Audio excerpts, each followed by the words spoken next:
I did go to Diana's coffin the day after I'd written it, and I read it to her in there, and I did sort of feel a sort of innocence about her. You just thought, wow, this girl is not... Princess Diana's death shook the world, but the story of her brother's pain is far deeper than anyone realized. On September 6, 1997, William and Harry were ordered to walk behind their mother's coffin, but one man never wanted to see them take that path. Charles Spencer, Diana's brother, opposed it from the start. Why was Spencer so angry about the funeral arrangements? And why is he only speaking out now, after all these years? Join us as we expose the hidden battles and heartbreak behind Diana's burial.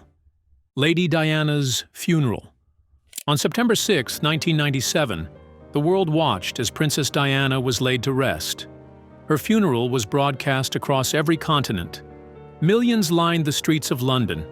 Billions more followed from their homes, glued to television screens. The day carried a weight unlike any other. People mourned openly, faces filled with sorrow, flowers clutched tightly in hands, tears flowing freely. The city became a sea of grief, and the air seemed heavy with loss. The world was witnessing a moment of collective heartbreak, yet at the center of it all were two boys who were carrying more than anyone could imagine. Prince William, 15, and Prince Harry, 12, walked behind their mother's coffin. Their faces were pale, their eyes cast downward. Every step was deliberate, every movement captured by the cameras. To the world, they appeared composed, brave, and dignified. Yet, beneath that calm surface, they were carrying a burden far beyond their years. The emotional toll of that day's events will shock you. Keep watching. Unknown to everyone, each step along the long route from Kensington Palace to Westminster Abbey pressed down on the boys, the weight of grief mingling with duty and expectation. Their childhoods were forever altered in that single moment. The scene would haunt Harry for decades, a memory of sorrow and imposed responsibility he could never forget. Charles Spencer, Diana's younger brother, had known from the beginning that this procession was a mistake. He had grown up with her. He understood her in ways the rest of the royal family could not. He knew her laughter, her tears, and the quiet vulnerability she often masked behind a smile. From the moment he learned that William and Harry would be walking behind their mother's coffin, he opposed it. To him, it was unimaginable to expose two children, fresh in their grief, to the entire world. It went against every instinct he had for protecting them. The thought of cameras zooming in on their every expression, of strangers dissecting each emotion, filled him with a sense of dread. Spencer argued that the boys should be spared. He believed that children at that age should never have to bear such a public burden. He considered it cruel, unnecessary, and profoundly unnatural. He spoke against it at every opportunity, pointing out that grief was a private thing, not a spectacle. Yet the palace remained firm. They insisted the procession would go ahead and claimed the boys had chosen it themselves. That claim changed everything for Spencer. If it were truly their choice, he would step back. He would not interfere with something the children wanted. But the reality was different. William and Harry had no choice at all. They were told what to do. As a 12-year-old, Harry had no power to refuse. The decision was imposed on them. Spencer, believing he was honoring their wishes, stepped aside. He later realized he had been misled. His relief at thinking the boys had agency turned into despair when he understood the truth. What he had opposed with every fiber of his being was happening, and there was nothing he could do to stop it. But that wasn't even the worst. Stick around. As the procession proceeded, Spencer walked alongside his nephews.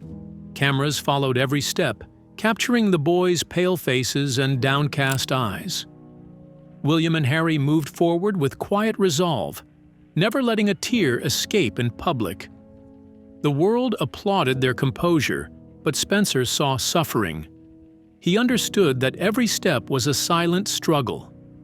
The walk was not a display of dignity, it was a forced performance. Every moment was etched into Harry's memory, leaving scars that would shape his perception of the institution he was born into. The impact on Harry was profound. He described the event years later as feeling unreal, as if it were happening to someone else. The grief was there, yet it was compounded by the knowledge that he had no control over the situation. William carried himself with a quiet strength, but the weight on both boys was much. For Spencer, the pain of losing his sister was entwined with the pain of watching her children endure what he considered an injustice. He had lost the battle to protect them from the public spectacle, and the helplessness shattered his spirit. Even as the funeral procession concluded, the emotional pain did not end. The world had seen a dignified display of composure, yet behind this lay raw, unshielded grief. The event left him with a recognition that the system would override personal judgment, even when the stakes involved children's well-being. The funeral of Princess Diana was a public moment, but it was private agony for those who loved her most. Spencer's view of the day was one of injustice. This moment was only the beginning of understanding the true impacts of Diana's death and the challenges that would follow for her sons. The story would continue beyond the streets of London, into the private struggles, choices, and battles that built William and Harry in ways the world would never fully see. Stay tuned, because the story is just getting started. Charles Spencer's eulogy and public confrontation. Inside Westminster Abbey, Charles Spencer stood at the podium, facing a room filled with leaders, celebrities, and numerous dignitaries. Yet, the focus was on him. Spencer did not begin with polite words or tributes. He spoke with clarity and conviction, addressing not just those in the Abbey, but millions watching around the globe. Every word reflected his grief, the depth of his understanding, and the frustration of someone who had witnessed the injustice firsthand. Spencer described Diana in stark, unforgettable terms. He portrayed her as the most hunted person of the modern age, a woman pursued relentlessly by forces that should have protected her. The cameras, the press, and the pressures of royalty had formed a constant storm around her. He highlighted how Diana had faced scrutiny and intrusion at every turn, a life shaped by public attention and private vulnerability. In his speech, there was no exaggeration, no embellishment. He made it clear that her suffering was not accidental, but a result of institutions and systems that had failed to safeguard her. The eulogy was as much a confrontation as it was a tribute. Spencer did not shy away from placing responsibility on the media and institutions that had contributed to Diana's struggles. He drew attention to the failures of those expected to care for her, showing how she had been left exposed and unprotected. The words were precise and pointed, cutting through the ceremonial calm that often surrounds royal funerals. Every sentence carried a message of accountability. Spencer was challenging the world to see what had really happened, to understand the role played by those who had the power to intervene but chose not to. Beyond speaking for his sister, Spencer made a promise. He vowed that Diana's family would protect William and Harry. He also added that her blood relatives would safeguard her children, that they would not be left to face the same pressures and lack of support that Diana had endured. His declaration was firm and unequivocal, a public commitment to stand between the boys and the harsh demands of royal life. It was a message to the world and a direct challenge to those in authority who had failed her, a reassurance that her legacy would continue through her family's dedication. That wasn't all. The speech openly confronted the royal family's authority. Spencer did not couch his words in diplomacy. He made clear that Diana had not been fully accepted within the institution she had married into. and that those in power had ignored her suffering. The tension in the Abbey was palpable. Members of the royal household remained composed, with neutral faces, but the audience responded differently. The crowd broke into spontaneous applause, a reaction rarely seen in such a solemn setting. The support was unmistakable, a shared understanding of the injustice that had been done. Later, Spencer admitted that he could not remove William and Harry from the royal system. The promise to protect them had limits. Despite his commitment, the boys were already part of a world that could not be changed by a single speech, no matter how heartfelt it was. The monarchy's structures were firm, and his ability to shield them completely was constrained. He knew the pledge was symbolic in part, a declaration of intent rather than an actionable guarantee. Yet the statement reinforced the idea that the boys were not alone, that someone outside the palace understood their position and their vulnerability. Spencer's words also showed Diana's lack of true acceptance by the monarchy. He painted a picture of a woman whose influence and popularity had never translated into genuine inclusion within the family she had married into. Diana's talents, warmth, and empathy had flourished in public, yet within the royal household, she faced isolation and pressure. Spencer made it clear that her brilliance was her own, not granted by her title or family connections. But Spencer wasn't done, and the next part of his message will move you to tears. He reminded the crowd that the royal family ignored Diana's distress and vulnerability. Spencer described her struggles with a depth of understanding that only a sibling could have. He recalled her calls for help, her moments of despair, and the loneliness she felt while surrounded by privilege. The monarchy's silence in response to her needs was part of the larger narrative of failure. By voicing this in a public forum, Spencer ensured that the world would hear what had been ignored. His words were a direct acknowledgement of her humanity, a refusal to let the institution's indifference erase her pain. The speech set the stage for ongoing scrutiny of how the royal family treated Diana and, by extension, how it would protect her children. Spencer's voice made it impossible to ignore the gaps between public perception and private reality. The funeral was a formal farewell, but his words added accountability and reflection that extended beyond the Abbey. Observers understood that the treatment of Diana had implications for the boys, for the institution, and for the relationship between the monarchy and the public. The eulogy created a ripple effect, one that would influence discussions about transparency, responsibility, and the welfare of those born into royal life. Spencer's eulogy was more than a memorial. It was an assertion of truth, a declaration of intent, and a confrontation with systems that had failed his sister. The ceremony was watched with reverence, yet his words cut through the formality, revealing raw emotion and unflinching honesty. The audience, both inside and outside the Abbey, recognized the courage it took to speak so directly.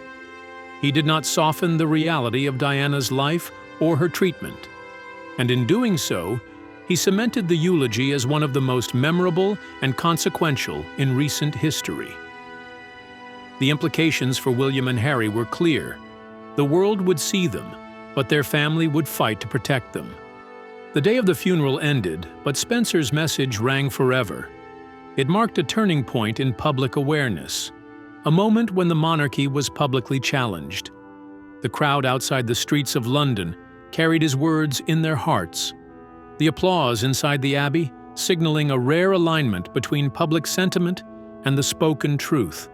Spencer's voice gave shape and form to grief, clarity to outrage, and a promise that Diana's family would not end like her. But Spencer's fight against the royal family did not begin with the funeral. It started immediately after the death of his sister. So, how exactly did the British royals provoke Spencer? Keep watching to find out. Royal response to Diana's death. Let's go back to how it all started. On August 31st, 1997, Princess Diana was in a black Mercedes in a Paris tunnel, fleeing the paparazzi that had hounded her for years. Unfortunately, the car crashed violently.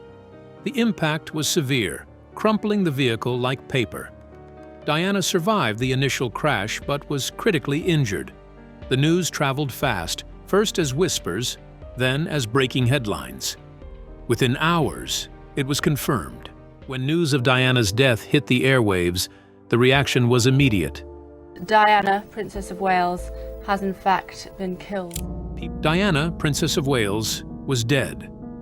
The world was stunned, but miles away in South Africa, her brother Charles Spencer had no idea what had just happened. Spencer was asleep when the first call came. The voice on the other end was calm but firm, explaining that Diana had been in a car accident and was badly hurt. His heart raced as he processed the words. He knew the constant pressure Diana faced from photographers and the press, and his mind immediately went to the photographers chasing her that night. His worry turned to anger as he waited for more news. Minutes stretched into an hour. A second call followed, colder this time, confirming that she had died. The voice delivered the fact without comfort.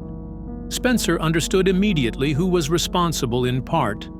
The paparazzi, the same people who had hounded her for years, had contributed to her death. Outside Buckingham Palace and Kensington Palace, the public reacted in waves of grief. People gathered spontaneously, clutching flowers, photographs, and personal notes. Men, women, and children sobbed openly, their faces buried in their hands.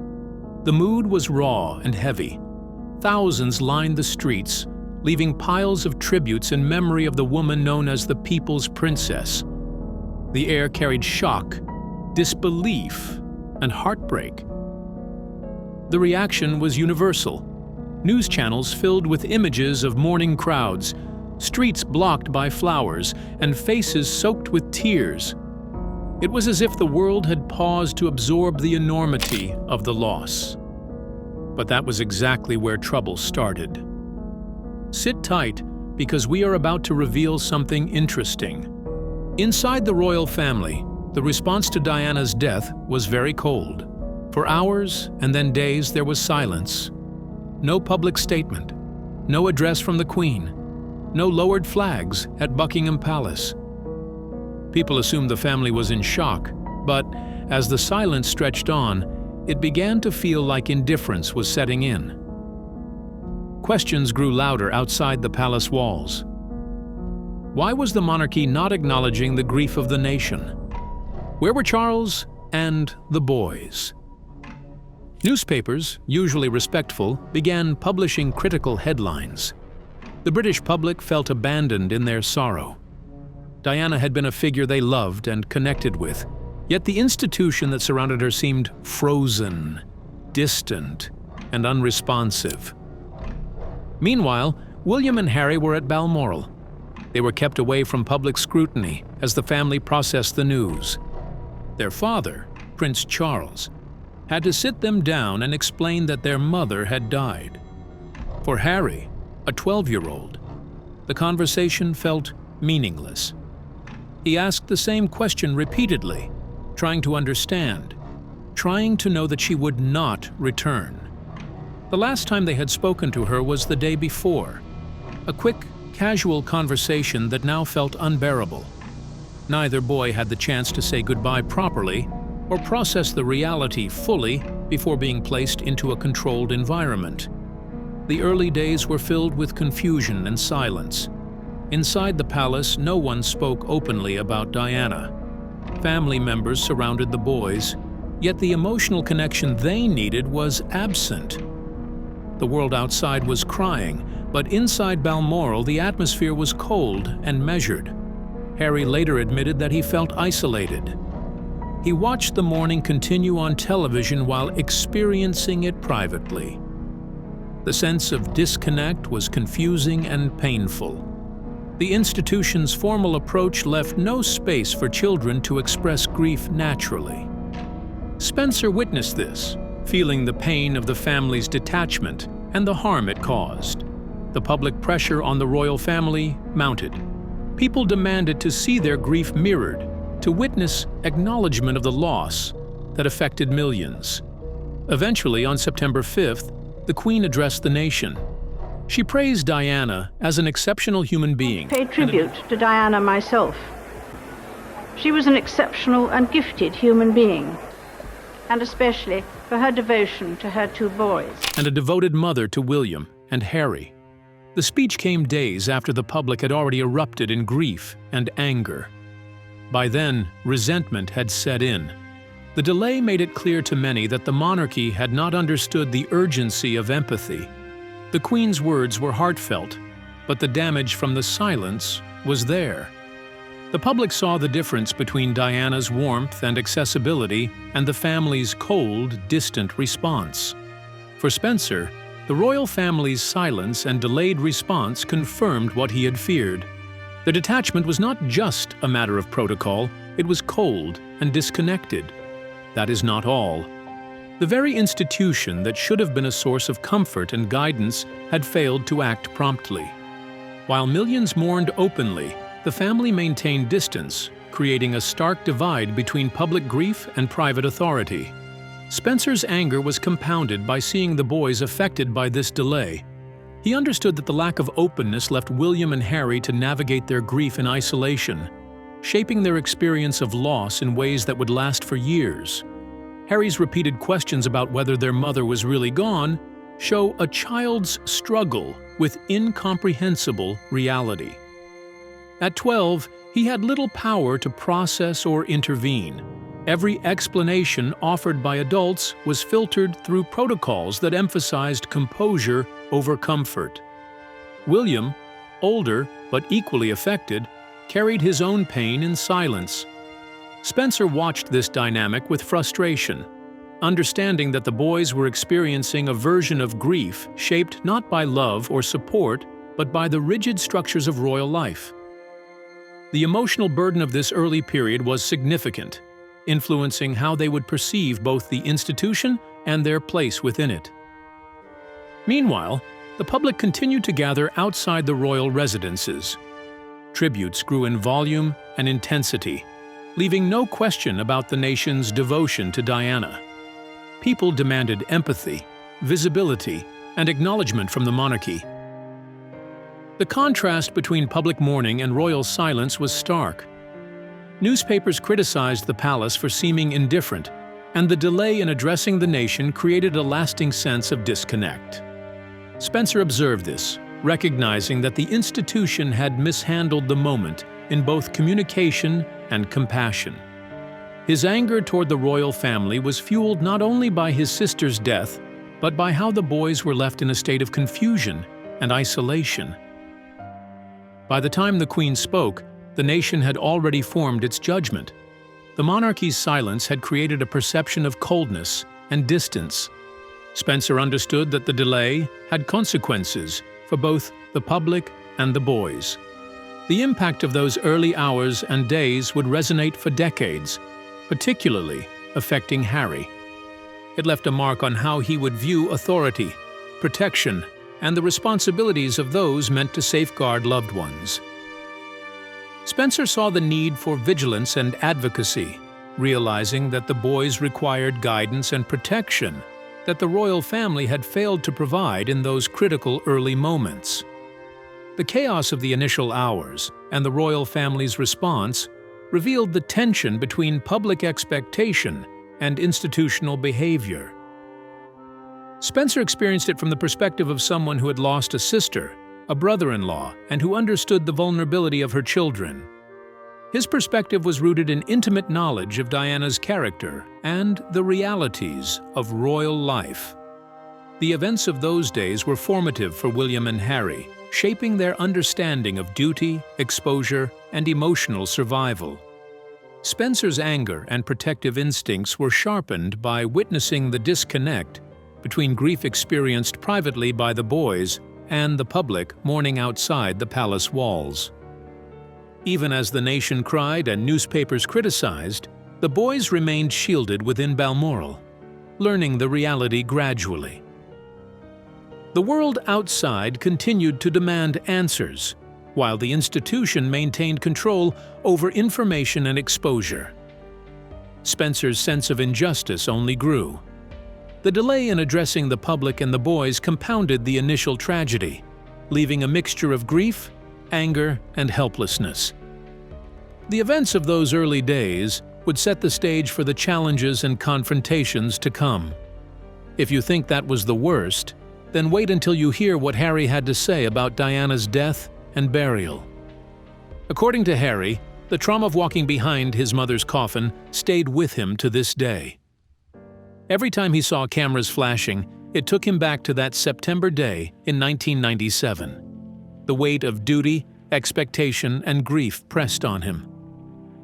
As he grew older, he realized the pressures he experienced were not just about that moment. They were part of the royal system itself. Harry saw how the institution demanded composure, loyalty, and visibility at the expense of personal well-being. When he married Meghan, he noticed the same patterns repeating. The press scrutinized her constantly, and the palace's response often felt absent or distant. Harry recognized the parallels between Meghan's struggles and his mother's experience. It was as if history was repeating itself, and the same mechanisms that had constrained Diana were now threatening the life and happiness of his own family. He felt trapped initially, powerless to change the system or protect his loved ones fully. But unlike Diana, Harry chose to act. He refused to endure the same cycle of exposure and emotional harm without agency. In 2020, he and Meghan made the unprecedented decision to step back from royal duties and move to the United States.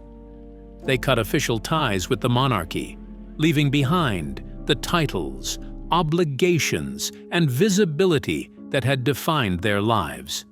The move was not a rebellion for the sake of defiance. It was a matter of survival.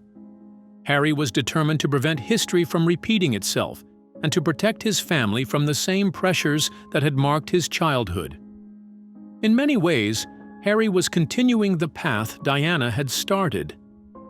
She had sought independence, spoken openly about her struggles, and challenged expectations placed on her by the institution.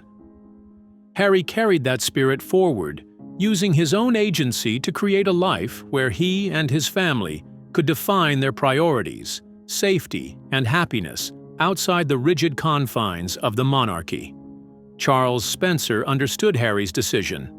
He had spent decades criticizing the system that failed his sister, advocating for her safety and dignity, and mourning the lack of protection for her children. While he remained largely private about his support, it was clear he empathized with Harry's choice. Both men had witnessed the consequences of a system that prioritized image over care, and both acted in ways that honored Diana's memory and values. The story of Diana, William, and Harry illustrates the long-term impact of royal protocols and public expectations on children raised in the spotlight.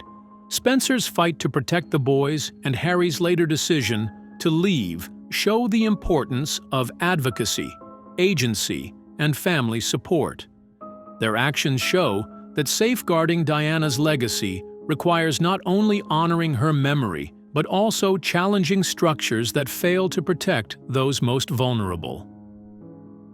Through Harry's rebellion and Spencer's advocacy, the legacy of Diana continues to shape how the royal family, the public, and the institution's children approach grief, duty, and personal choice.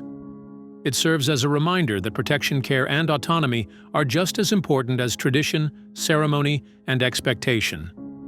The story is not just about loss, but about learning, action, and the courage to prioritize human well-being over protocol. Thank you for staying with us. Which part of this story do you find most disturbing? Share your opinions with us in the comments section. If you enjoyed the video, like, share, and subscribe to our channel. Also, click the following video on your screen, and you will enjoy it.